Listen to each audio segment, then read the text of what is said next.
And hello, on today's video we are going to drill down into the Ripple Crypto Trends and Business 2023 report, part 3. So I think looking ahead, I think we can probably do this in today's video and one more video. So we'll probably get it all done in 4 parts.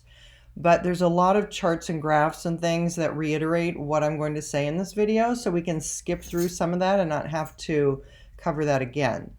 All right, so we're going to pick up where we left off last video. Thank you for tuning in.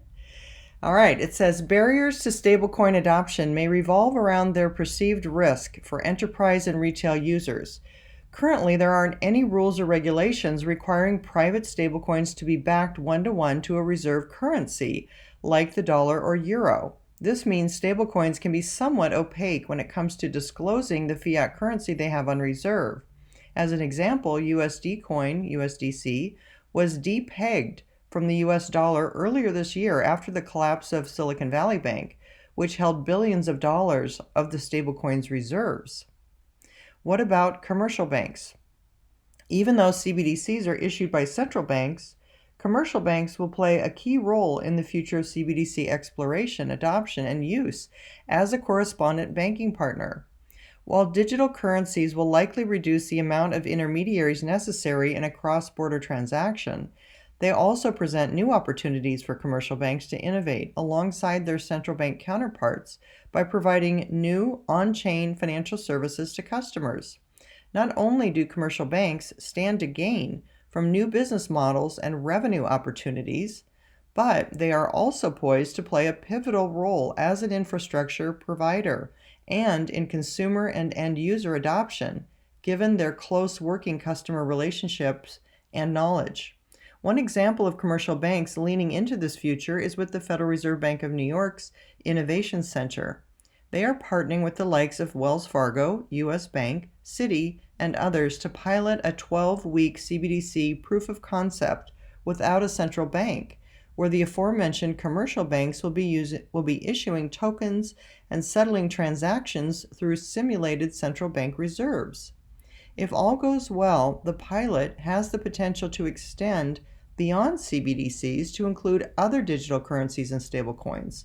The project serves as an exploration of recent research around the use of a wholesale CBDC to potentially enable faster, more cost-effective and accessible wholesale cross-border payments. Wow, that's very interesting. Sustainability and financial inclusion. Sustainability is top of mind for global payment leaders who acknowledge the environmental impact associated with blockchain use, particularly with regards to the importance of low energy consumption. Encouragingly, data from this year's research only further exemplifies this. When asked how important, if at all, sustainability is to them in the context of blockchain and cryptocurrency usage, on average 78% and 80% of all respondents claimed either very or extremely important, respectively.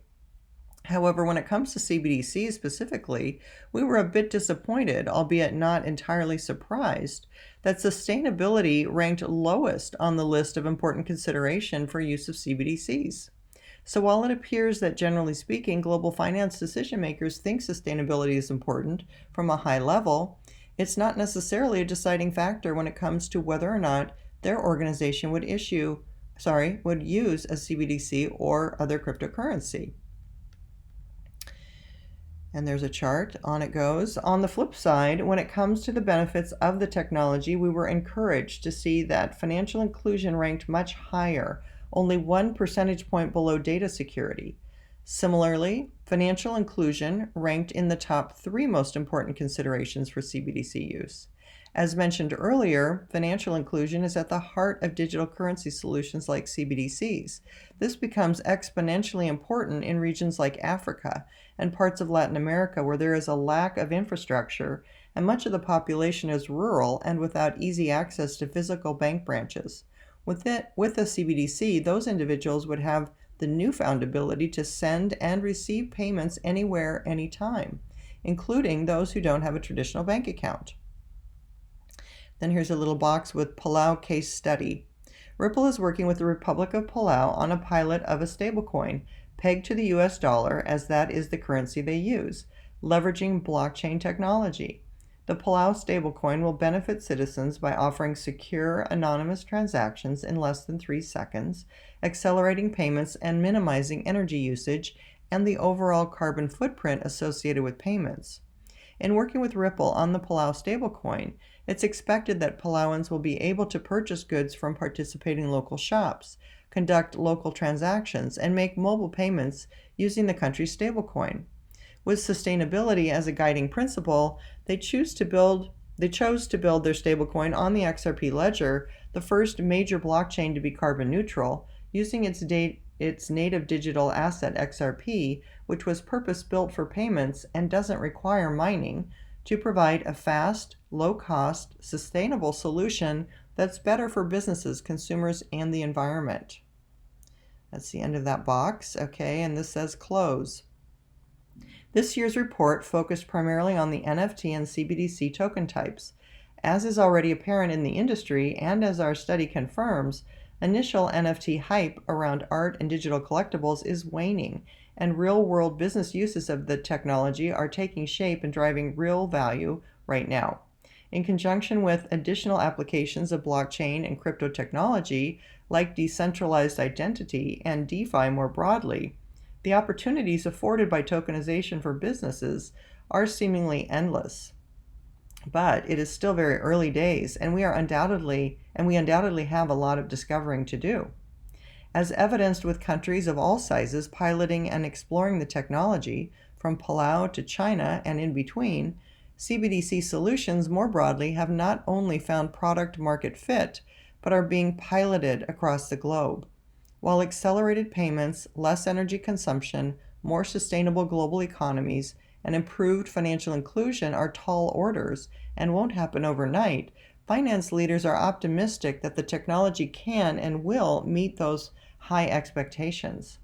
And even though challenges remain, particularly around privacy, security, and the need for more regulatory clarity, adoption trends are promising.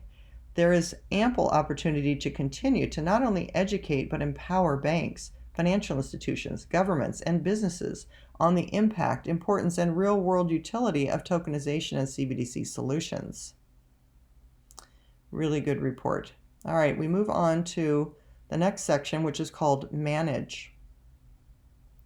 Real-world tokenized assets on-chain are critical and are achieving scale through pilots in both public and private sectors. With all these assets being tokenized on the blockchain, how can companies and financial institutions ensure proper management and use of these digital assets and their underlying value? And what are the best ways of doing so? When it comes to managing tokenized assets, that can mean anything from buying and selling to holding and exchanging, to borrowing and lending, to collateralizing and rewarding, to staking and voting, to gaming and farming and beyond. Crypto use in general is exploding around the world. According to the Block Research's 2023 Digital Asset Outlook report, North America, Asia, and Europe are the continents where crypto activity was most concentrated in the past 6 years. And big names in the financial industry like JP Morgan, BlackRock, and Fidelity are now touting blockchain's ability to solve real-world problems around trust, transparency, and data privacy. Fidelity is leaning in with the upcoming launch of Fidelity Crypto, a new app for crypto investing and trading. Needless to say, these companies have to then manage that cryptocurrency, including ensuring it is properly stored, secured, and protected in a regulatory compliant way, either through self-managed or third-party custody. Simultaneously, DeFi markets, practices, and protocols are evolving to offer more institutional-grade lending and borrowing products in an effort to make financial services available to more people, improve agility and liquidity of tokenized assets, and increase consumer protection and regulatory compliance. DeFi protocols like trading and lending improve liquidity for tokenized assets, while decentralized identity has the potential to enhance compliance and onboarding processes. So, this year, we're honing in on two important and growing aspects of managing crypto: institutional adoption of DeFi and crypto custody. They certainly are. Over 3/4 of global financial institutions are interested in using DeFi to meet business needs. Then they have another box here, why institutional DeFi is making waves. And it shows 76% of global financial leaders are interested in exploring DeFi as a means of driving innovation for their businesses in the next 3 years. And significant or massive DeFi impact is anticipated across a variety of use cases, including risk management, 88%, identity management and borrowing/lending, 86%, real-world assets, stocks, bonds, commodities, and liquidity management, 87%, and insurance, 83%. Then it says custody, to self-manage or not, 50+% of global finance leaders plan to use a custody solution in their business within the next 3 years. Finance leaders expect big business benefits. These are bullet points: improved operational efficiency, better data management, access to 24/7, 365 markets, greater financial flexibility. Across a variety of use cases, but particularly for use in payments, 86% are currently using or exploring some form of digital asset services, especially for consumer to business and cross-border payments. The next section is institutional DeFi. There is a burgeoning demand from institutions, banks and central banks, payment service providers, crypto PSPs, fintechs, and more to use DeFi as a critical future financial framework. As an alternative to traditional financial services, DeFi leverages immutable public ledgers and smart contracts to enable 24/7, 365 access to financial services, new markets, buyers and sellers, and often near real-time transactions that are fast, secure, and transparent. Institutional DeFi leverages that core functionality and approach and layers on existing financial compliance frameworks necessary for institutions to take advantage of the inherent benefits of the blockchain. This not only helps ensure financial integrity and the appropriate safeguards for consumer protection, regulatory compliance, and risk analysis, but also enables a global, out-of-the-box, flexible, inclusive, lower cost, and more efficient system, all without compromising security and stability.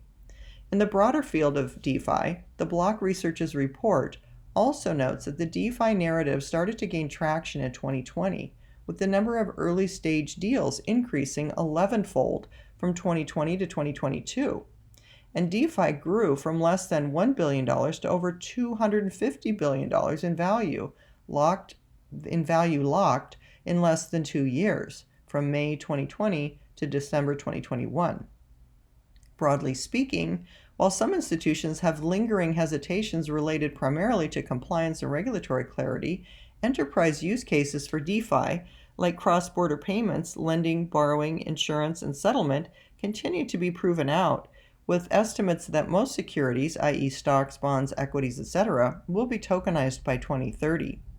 These use cases are core to the financial services industry, and with new and improved ways to offer those services to customers, we will undoubtedly see continued institutional exploration.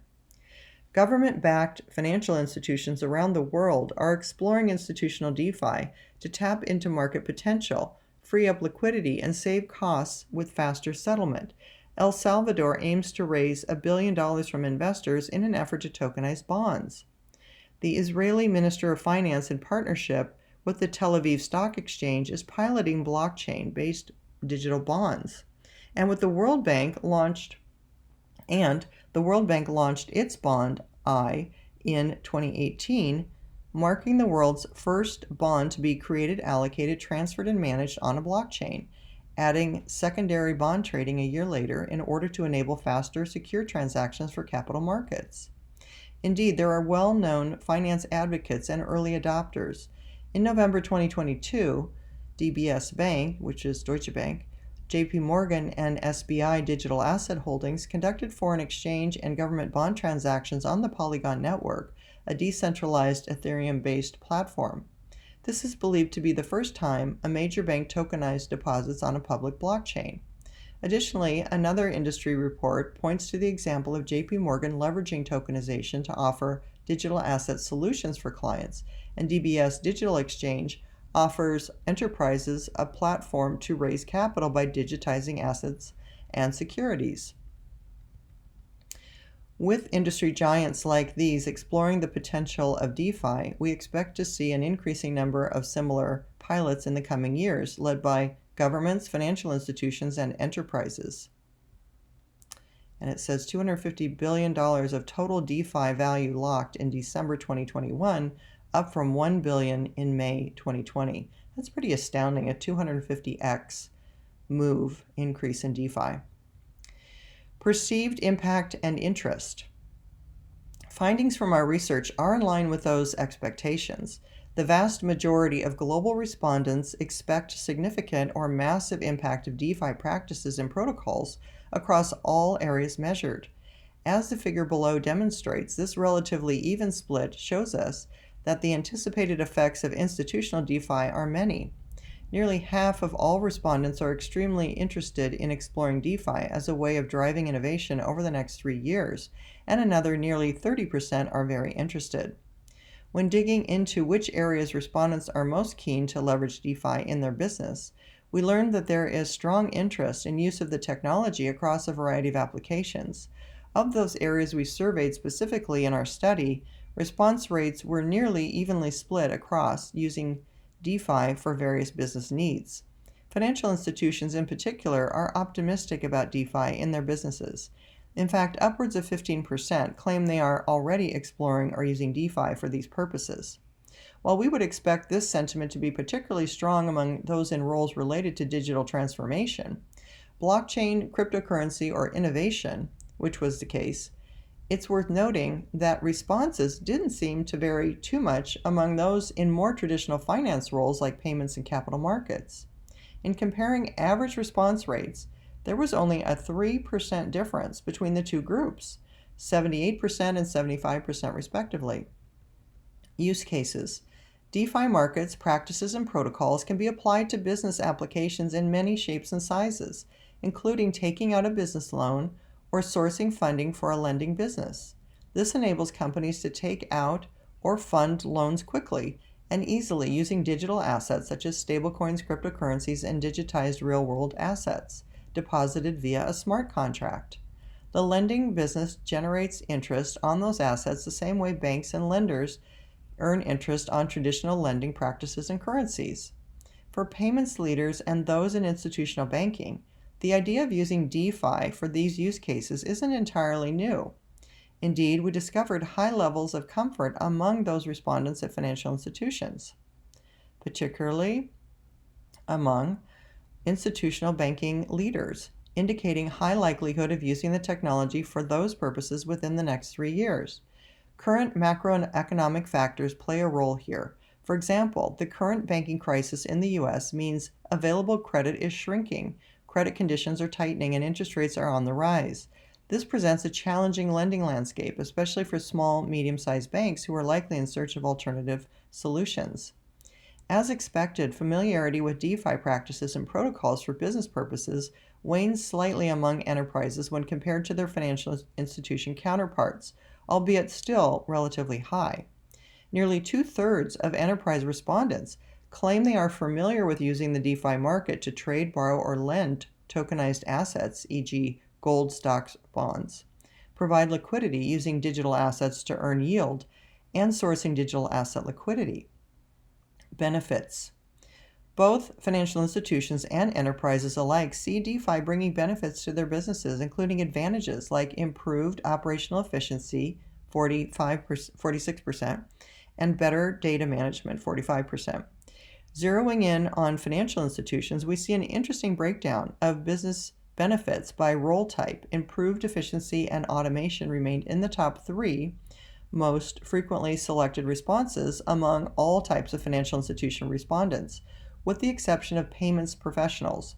Those who work in payments specifically place more value on access to 24/7, 365 markets. Where respondents ranked consistently lowest across the majority of role types was access to new markets, followed by greater liquidity. We were surprised to see that broader financial inclusion was selected more frequently as a benefit than new markets and liquidity. However, this is encouraging as financial inclusion is core to the concept of the Internet of Value, and primitive to Web 3, whose primary promise is centered around decentralization, fractional ownership, and increased access to financial services. Pain points to solve. We wanted to dig further into what might be driving enterprises to turn to institutional DeFi, and what their biggest pain points are around borrowing and raising capital specifically that DeFi might help solve. High interest rates currently outweigh other borrowing-related pain points by a pretty significant margin everywhere except in MENA, where credit approval requirements were ranked as the primary pain point. These findings are reflective of the current state of the global economy, and that's reinforced where we compare these results to last year's data, when interest rates were lower and thus ranked lower on the list at that time. And there's a box. 2/3 of enterprise finance leaders are familiar with using DeFi for trading, borrowing, lending, and digital assets to earn yield and sourcing digital asset liquidity. There's another box, enterprise pain points related to borrowing and raising capital. The main pain point of borrowing is high interest rates, 55%, credit repayment terms beyond interest rates, 40%, time to apply and be approved, 37%, credit approval requirements, 36%, access to credit, 33%. And in raising capital, pain points are cost, 49%, complexity, 42%, number of providers required in multiple jurisdictions, 39%, capital markets reporting, 38%, and people resources, 33%.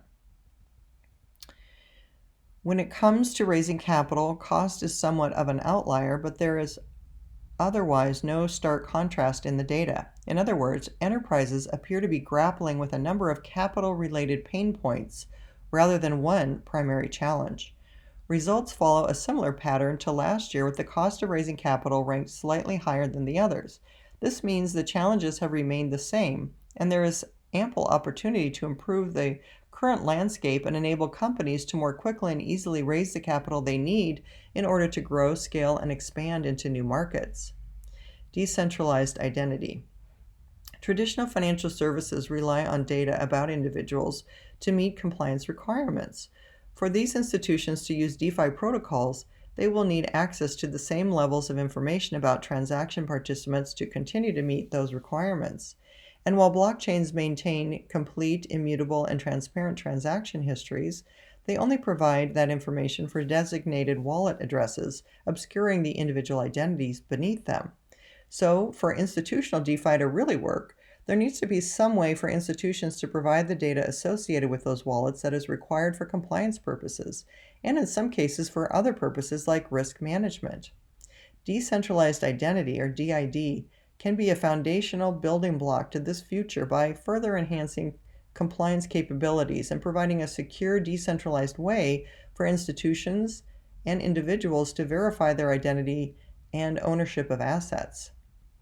With the global market valued at $65 billion in 2022 and projected to grow at a 90% compounded annual growth rate, DIDs will more than likely become necessary for more robust regulatory compliant and DeFi applications to be built out, as they enable secure, trustless transactions and thus afford benefits to and key requirements of institutional DeFi across on-chain privacy and security, compliance and counterparty risk, reputation, and interoperability. Developers across many major blockchains, Polygon, Hyperledger, XRP Ledger, are now exploring DID solutions coupled with what are called zero-knowledge proofs to help safeguard user data while simultaneously meeting compliance requirements. Looking at PolySign ID as an example, the blockchain has implemented verifiable credentials for users to generate zero-knowledge proofs, which they call ZK proofs, zero-knowledge proofs, ZK proofs, as a way to prove they are not a robot or that they are 21 plus years old if they are trying to purchase alcohol online in the United States without revealing any other unnecessary personal identifying information, or PII, all these new acronyms. Perceived impact and uses. As with all crypto-enabled technologies, DIDs can be applied across a multitude of industries, verticals, and sectors, use cases, and functions, and on a global scale. In an effort to better understand how this will likely shake out over the next few years, we asked finance leaders at both financial institutions and enterprises which industries they see DID having the largest impact on in the next 3 years. And then we have a box here, a little chart. So the perceived impact of digital ID over the next 3 years is banking, financial services, and insurance on the top, and then telecom and IT, retail and commerce, government and public sector, real estate, transport and logistics, media and entertainment, healthcare and life science, travel, and hospitality. The vast majority, 90%, think DID will have a significant or massive impact on banking, financial services, and insurance in the next 3 years, especially finance leaders in LATAM and MENA. Even those in treasury, capital markets, payments, and institutional banking are bullish on the technology as it pertains to banking and financial services falling within the 90% response rate and above for significant or massive impact. Surprisingly, finance leaders in those more traditional roles ranked slightly higher than those in innovation, which is somewhat counterintuitive. But perhaps most interesting of all is that there was no industry that the majority of respondents didn't see being at least significantly impacted by DID in the next few years. In other words, we can likely expect to see lots of growth, new pilots, and novel use cases from companies testing and proving out DID solutions for their businesses. Where perceived impact wanes slightly is among compliance professionals, yet the overall anticipated impact of DID was still high even among compliance-related roles. Additionally, compliance professionals specifically see DID technology having the biggest impact on the government and public sector.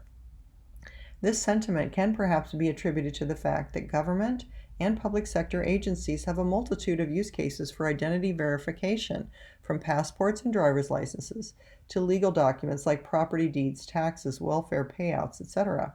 However, it's likely that the government and public sector will be much slower to adopt the technology than other verticals as they explore how to deploy the technology at scale and navigate global interoperability and governance. And then there's a little box here. It says on-chain credit scores. Decentralized apps, dApps, like Spectral Finance, offer a creditworthiness measurement based solely around on-chain actions. Leveraging the Ethereum blockchain, the company offers on-chain credit risk assessments, including loan activity, asset balances, NFTs, etc., across different DeFi protocols. Spectra Finance's macro score, a blockchain version of the FICO score, shows how a DID product can be used for DeFi applications. For example, lending protocols could use the macro score to judge a potential borrower's risk profile.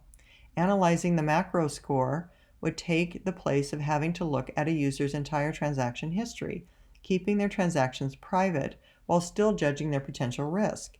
This provides an opportunity for DeFi protocols to become more aligned with current finance regulations. Benefits. Similar to institutional DeFi more broadly, the top most anticipated benefits of decentralized identity surfaced in our study are operational, improving efficiency and data management, as well as creating new venue opportunities. The latter is an important proof point. 44% of respondents see new revenue opportunities as a top benefit of DID, meaning companies are recognizing how these types of technologies can help them grow their top line and drive value. While most major Web 2 companies profited from obtaining and leveraging consumers' personal data, Web 3 organizations leveraging institutional DeFi are seeking revenue opportunities that ensure consumers' data privacy while still meeting compliance requirements. This is a major shift in the landscape, and one example among many of how Web 3 technology is enabling changes to benefit both companies and consumers. Digital identities are also at the core of the metaverse, and DID in particular will provide a way for users to own their digital assets, personal information, and virtual identities. While initial hype around the metaverse has cooled, companies like Meta, Adobe, and Shopify continue to invest in this area due to the increasing role of online identities across not only virtual worlds, but also gaming, social media, e-commerce, streaming platforms like Spotify, and more. Barriers to adoption. Given how nascent the technology is, we weren't surprised to see the results were mixed when asked about barriers to adoption of DID solutions and ranked relatively similarly across the board. Generally speaking, roughly 50% of respondents believe each of the following barriers are hindering institutional adoption of DID solutions. And then it has a box. Most frequently cited barriers to adoption of DID, bullet points. Compliance and risk management, especially among respondents in North America and APAC. Limited understanding of the DID solutions landscape. Lack of widely adopted standards and protocols. Lack of enterprise-grade infrastructure and tooling, especially among financial institutions, respondents in roles related to digital transformation, blockchain, cryptocurrency, and innovation. It goes on. Given the distribution and the fact that it's still early days for DID, we can glean that there is a very wide knowledge gap that needs to be filled and a lot of exploration still to come. This creates opportunities for providers that can not only educate their customers around the technology and its business value, becoming a trusted resource and early thought leader in the space, but also create all-in-one out-of-the-box enterprise-grade solutions for crypto-enabled services like KYC as a service, digital ID, and security. Okay, I think we're going to stop there. We're on page 35, so we've made some good headway. Lots of good information. This, gets into digital ID, which is, somewhat less exciting for people to be adopting, I would say. People are a little bit more concerned about the some of the restrictions around that could be possible. So, once again, this technology is there. It's all dependent on how we use it and who's in control of it and who's setting the rules. And that's really the important thing, is who's really behind it, setting the rules and making sure that we continue to have the freedoms that we enjoy. So that's all for today. Thank you for listening. And if you liked this video, please like it and please subscribe to the channel and share this video. I think this kind of important factual information is really important for us to have in our background and in our knowledge about crypto. So I'm excited to be reading this report. I hope you're enjoying the report, and I'll try and get it finished up in the next video, and we'll see if we can get it into 4 parts. So if you haven't listened to the other parts, each one stands alone. You can go back and listen to it. And I think there's really good information in each one of these videos. So thank you for listening. That's all for today. Until next time, live the good life and be wealthy and smart.